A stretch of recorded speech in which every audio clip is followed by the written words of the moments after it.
পৃথিবীতে সবচেয়ে বেঈমান হলো সময়, যা একবার চলে গেলে আর ফিরে আসে না। পৃথিবীতে সবচেয়ে স্বার্থপর হলো সুখ, যা হঠাৎ ভেসে আসা মেঘের মতো আসে, আবার চলেও যায়। পৃথিবীতে সবচেয়ে নিষ্ঠুর হলো ভালোবাসা, যা শুধু হৃদয়ে রক্তক্ষরণ সৃষ্টি করে। পৃথিবীতে সবচেয়ে আপন হলো দুঃখ, যা সবসময় জীবনকে আঁকড়ে ধরে রাখে। জল যেমন অনেক ঠান্ডা হতে হতে একসময় বরফ হয়ে যায়, ঠিক তেমনি একটা মন অনেক কষ্ট পেতে পেতে একসময় পাথর হয়ে যায়।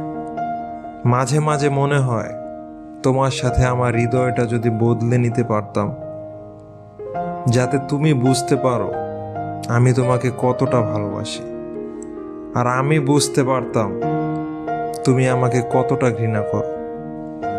ভালোবাসা না পাওয়ার মতো কষ্ট এই পৃথিবীতে আর কিছু নেই।